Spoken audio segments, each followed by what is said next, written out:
Hey all, let's see what chapter we're on. Caffeine. Chapter 13, caffeine. I'm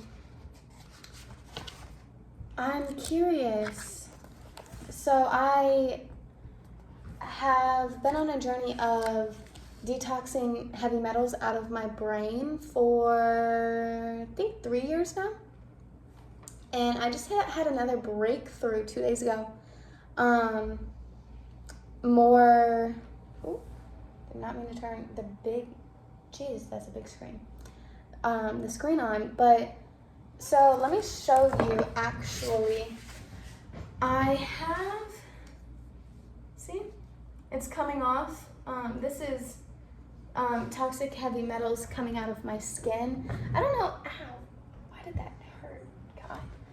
I don't know, I don't remember if I told you guys or showed you guys that I had toxic heavy metals coming out of my tongue a few months ago. My tongue was black.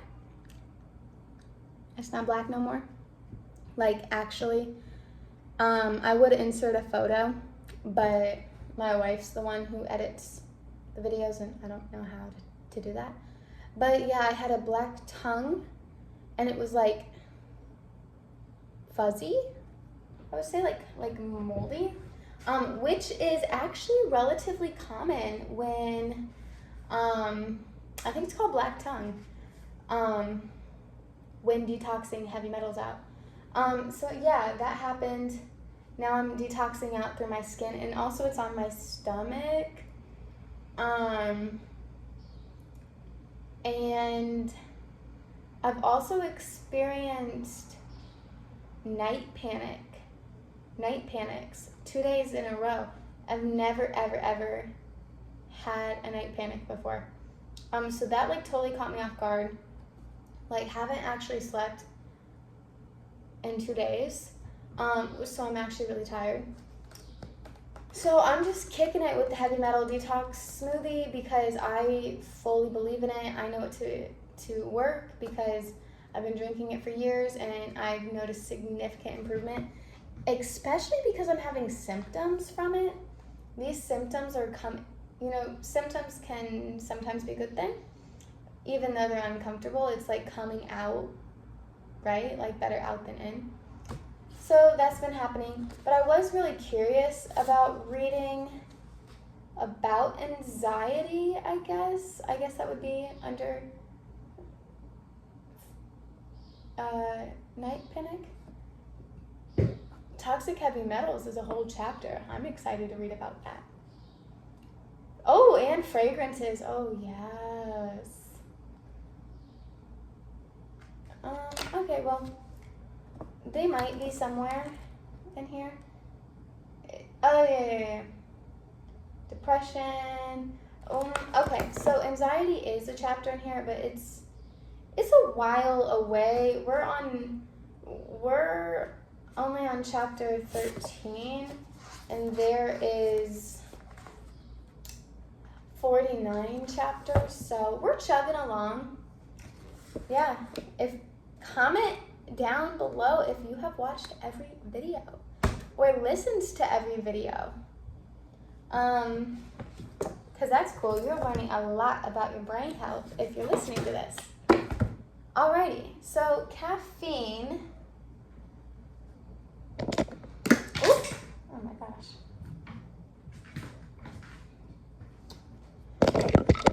It says caffeine has been around. Wait, didn't I read this? No, I didn't. I haven't read this.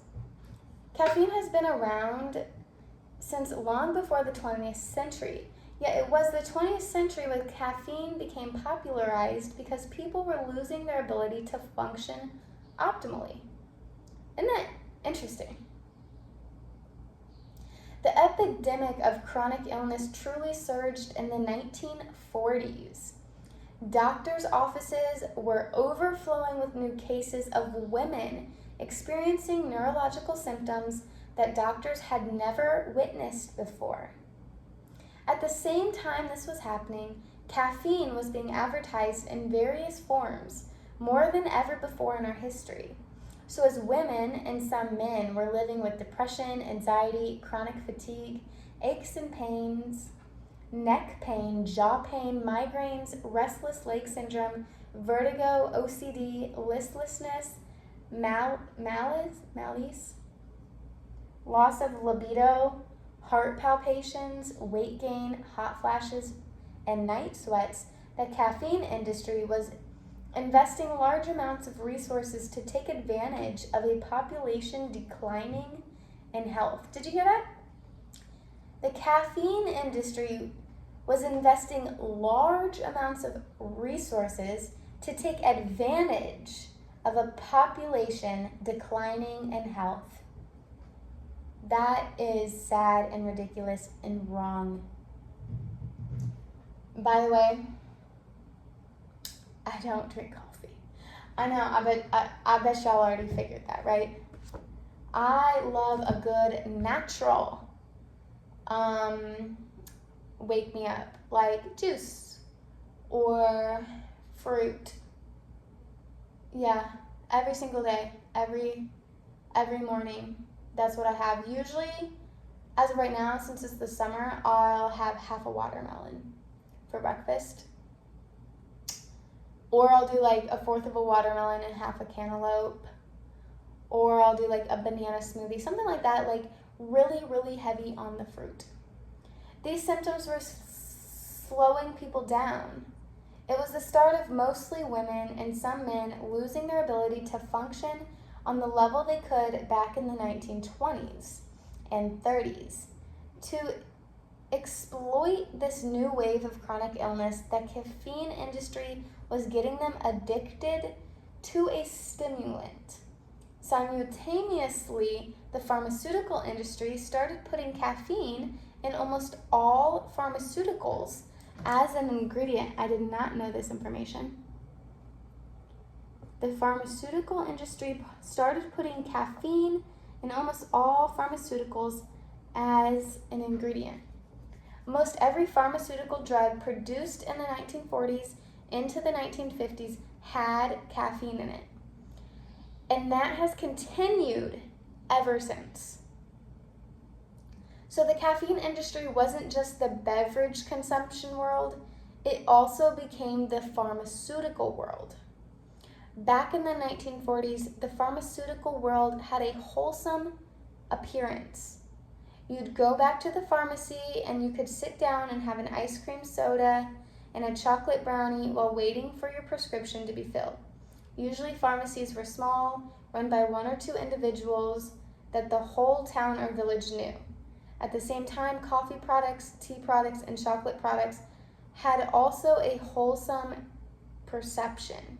Little did anybody know back then that these two seemingly small, wholesome industries, pharmaceuticals and caffeine, which had images of being rooted in small-town family-run businesses, had actually exploded into gigantic industry monsters devouring countless people through their missions. The number of people suffering with chronic illness never declined. Those numbers have only expanded as the years have moved forward. And with those increasing numbers of the chronically ill, the caffeine industry has expanded as well. Part of chronic illness is the inability to think clearly. Brain difficulties such as brain fog, confusion, ADHD, focus issues, and the inability to concentrate. As these symptoms were exploding in the 1940s and beyond, it was interfering with the working world. So the caffeine industry placed heavy emphasis on a campaign to make sure coffee and tea were in every factory, workplace, and corporation worldwide. Prior to the 1940s, most individuals didn't drink coffee or even black tea. Most individuals drank water out of the tap, a glass of orange juice, or milk in the morning. Tea was far less common as a morning drink, and coffee was even less common. So most workers weren't addicted to caffeine at the onset. They only gravitated towards it due to the campaign of the caffeine industry that coincided with brain issues developing in the workplace. As more people developed neurological issues, more mistakes were happening. The 2 o'clock or 3 o'clock lull with people falling asleep or getting tired or foggy-headed on the job and needing a mid-afternoon picker-upper was a new phenomenon. Then came the 11 o'clock lull and the need for the late morning picker-upper too, when no one realized what was that this struggle in the 1940s and 1950s was due to the beginning stages of the epidemic of chronic illness that continues to plague our world. It was also the beginning stages of caffeine addiction that we still have today. Man. And to think like, so I used to work at a coffee shop, actually. I was a barista. And I didn't like coffee. I didn't drink the products that I made, but I was really good at making coffee. In fact, I loved it. I loved making espressos. I found it so fun to do like the tampering, like even like grinding the coffee beans and then tampering it and knowing its source. Because we did kind of like local beans, and then we also did like imported from some fun countries. They had amazing smelling coffee beans. And yeah, it was fun to like steam the milk and to do some latte art. And yeah, it was really fun. But I've actually learned, and he might talk about it in here, I don't know if it's this book or another book, but even the smell of coffee is a stimulant. And that's interesting because as I was starting my MM journey back in DC when I was a barista, I started to get headaches when I walked into the coffee shop, and I wasn't understanding why. I didn't have that much knowledge on health quite yet, but I was like learning about it, right? But I definitely didn't have the knowledge that I have now. But it was just like, I just had like a raging headache, especially sometimes. So there's one drink that I liked, and it was called the cinnamon oat latte, and we made the vanilla cinnamon oat latte. So we made the vanilla in-house, and then cinnamon, it was literally like cinnamon powder that we just like sprinkled on top, and then it was oat milk and a double shot of espresso. And it was phenomenal, but I was never able to like drink the whole thing because I would start to shake. Like, I'm not a coffee drinker, and I've never been a fan of coffee. I've always thought it's like tasted really bad, and the symptoms were never worth it for me. But I kind of felt like it's like jittery. I think that's a thing, like the coffee jitters. I felt so jittery, especially I drank it on an empty stomach one time, and I had to go home. I was like, I can't do this. Like, I felt so sick. I was like, I literally cannot function. I cannot make coffee. I need to lay down. So definitely with that experience, I was like, something is wrong with coffee. And the fact that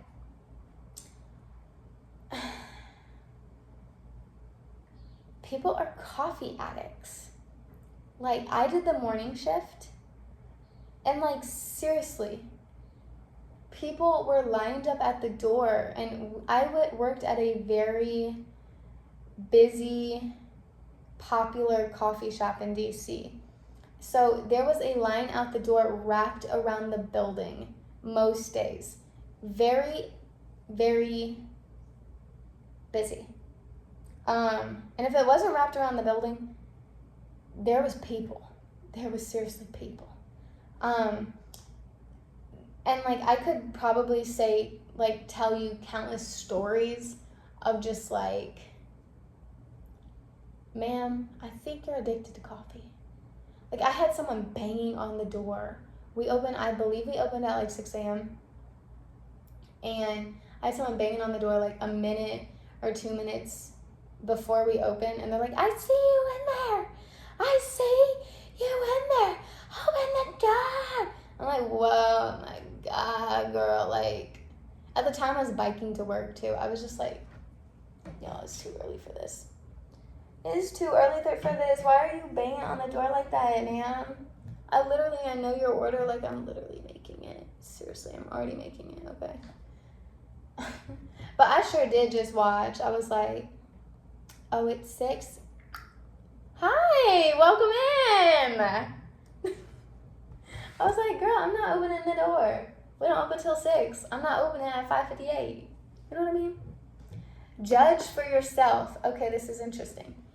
The classified medical industry created the pathogens that cause chronic illness and exposed us to them.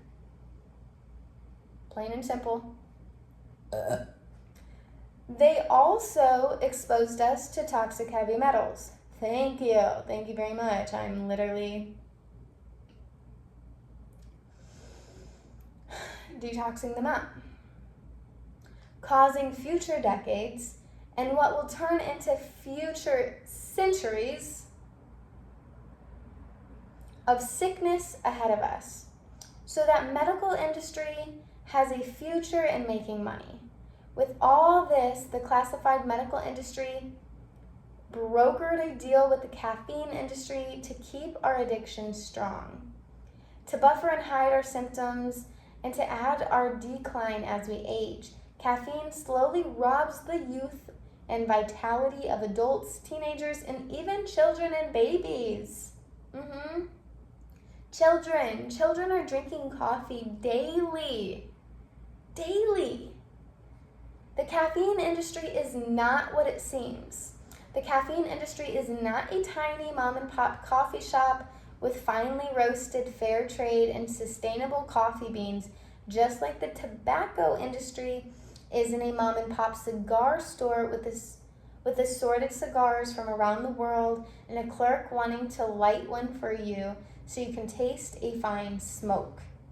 The caffeine industry sometimes gives us the wholesome illusion when really it's a systematically structured, weaponized industry that has think tanks of individuals hired to dictate and plan your every move. The caffeine industry relies on your future of consuming caffeine products and pharmaceuticals with caffeine inserted into them.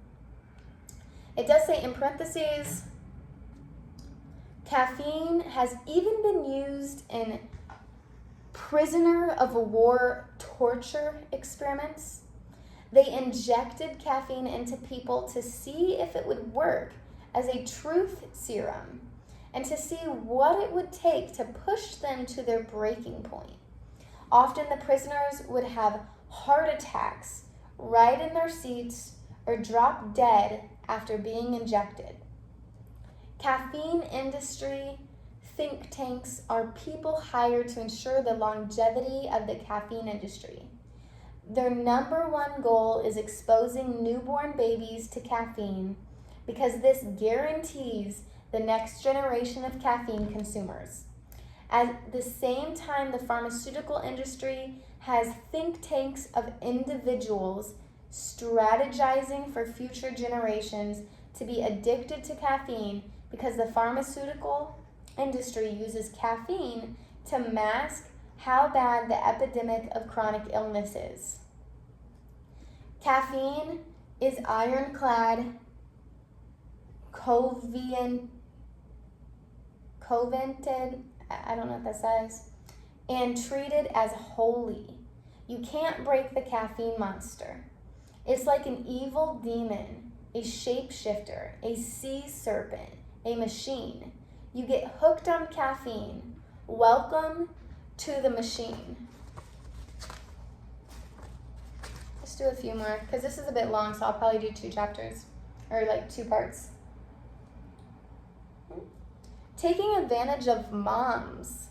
In order to expose newborns, the caffeine industry's tactic is to get pregnant and nursing mothers to continue their pre-pregnancy addictions. Almost all women consume chocolate during pregnancy, and this creates a caffeine addiction for the baby. And how many people do you know that's addicted to chocolate? Or maybe you don't want to use the word addiction. How many people do you know that eat chocolate and can't stop and won't stop and don't want to stop? How many children love chocolate ice cream, love brownies? Too many, because it's a stimulant and it ages us and it kills us. It kills our living being. It kills us. The caffeine industry, and you know what? I used to be a chocolate lover myself. Loved chocolate. I had to stop because I've made a vow for myself. I love myself. I love myself so much. I can't harm myself. I can't do that anymore. I am on a healing journey. And you know, there's still ups and downs. I'm definitely not saying I'm just only going up. But caffeine, chocolate, that's something I've fully given up. I've fully given up many, many things. And I still have to give up many, many things. So maybe I'll talk about that a little bit too. The caffeine industry depends on this as part of their strategy. Pregnant women are also now being told to consume coffee, matcha tea, green tea, or even kombucha tea during pregnancy with the direction that it's healthy for them. I do know a mom right now who does believe that. And they're getting them, you know. And also, I was a nanny for many years before this. Loved being a nanny. Miss it, actually. I kind of a shout out. I miss it so much. I really want to start doing one day of babysitting, nanny work, however many hours, one day a week, because I do have a full-time job. So I really want to do that. Or I might even just like babysit my friends' kids. I don't know. But if y'all want me to babysit, like, please let me know because I love it. But yeah, what I was gonna say is I was nannying for a family last year, and their doctor, well, actually not that family, that family's brother, like nephew, right? Their child went to the doctor, and their doctor recommended eating Cheeto Puffs. This baby was less than 1 year old. They recommended Cheeto Puffs. Why, you may ask? Because Cheeto Puffs dissolve in the mouth, so it's not a choking hazard. Why on earth would you give a child a Cheeto Puff? Why? That's not real. It doesn't come from the ground. You do not grow Cheeto Puffs. You know how they grow? In a lab. They're filled with chemicals. They are chemicals. They are literally made of chemicals.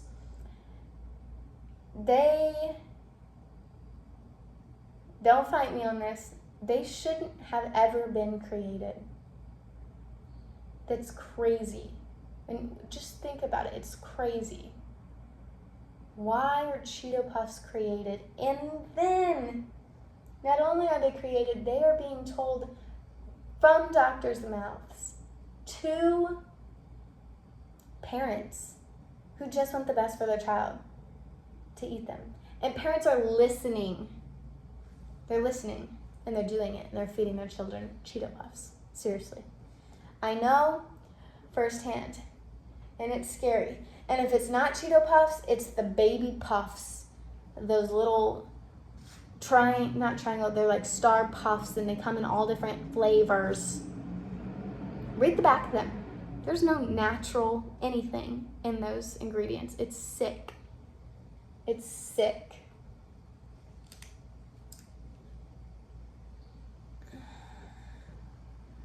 This is one of the directives from the caffeine industry passed down through various channels so that even the alternative medicine industry promotes green tea, cacao, kombucha tea, and matcha tea for pregnant women, leading alternative medicine to do the caffeine industry's biting. Maybe a pregnant woman holds off all caffeine until giving birth and then consumes caffeine while still breastfeeding. If she consumes caffeinated beverages, chocolate, or cacao products while nursing, the breast milk is filled with caffeine, and that's exposure for the baby, creating caffeine addiction. If moms had any idea they were being used by the caffeine industry in that way, they would be appalled and motivated to make changes. It's not a mom's personal choice to consume coffee, matcha tea, kombucha tea, or green tea during pregnancy. It's a choice conditioned by the industry. It has taken decades of conditioning to get to this point, with the caffeine industry spending billions of dollars to learn how to think for moms and womankind to be one step ahead of them.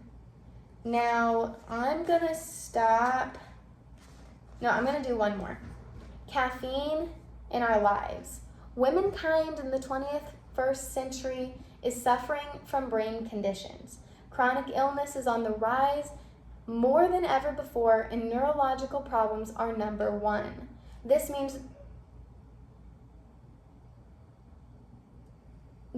that the dependency upon caffeine is also greater than ever before in history. We're at a point now where womankind has a difficult time functioning without caffeine because of the internal struggles of central nervous system conditions. Men, too, are suffering from central nervous system conditions more than ever before in history, so their ability to function is also reliant upon caffeine. Caffeine tends to put your body into fight or flight every single day when no outside crisis is happening, making you numb to real fight or flight situations. We tend to get so used to the caffeine fight or flight on a daily basis that when a real situation occurs where we're in danger, we tend to delay, even in the most critical situations. That delayed response can make or break our survival. Caffeine also lowers the immune system throughout the body, allowing your brain to be more susceptible to attacks from invaders such as pathogens and toxins. This happens due to the continual adrenaline surges from continual fight or flight. The intense rushes of adrenaline challenge immune cells, making them less productive or even killing the immune cells. Drinking caffeine or eating however you want, ingesting caffeine kills immune cells. All this fight or flight also means that caffeine weakens adrenal glands on a daily basis. Since many reproductive hormones are produced by the adrenal glands, as this weakening process aids up, as the years go by, it causes hormone imbalances and loss of libido. And not only do you lose precious reproductive hormone production, you lose specific hormones responsible for hair growth, leading to hair thinning for women. Many women in this situation who notice hair thinning or loss, or even get diagnosed of alopecia, never realize that they've experienced this because of a specific hormone missing from their adrenals. And in many cases, caffeine consumption has contributed. Meanwhile, an endless sea of money is used in caffeine studies to try to prove the antioxidant levels in the caffeine products. To try to prove, oh my God, I'm getting so many texts, I'm feeling like I can't focus. Okay. Meanwhile, an endless sea of money is used in caffeine studies to try to prove the antioxidant levels in caffeine products, to try to prove the presence of any other type of nutrient. There are going to be many studies to come doing the same. The industry knows that if they deem anything positive from caffeine studies or they keep including caffeine in studies, it gives people more permission to consume caffeine products. Come back for part 2.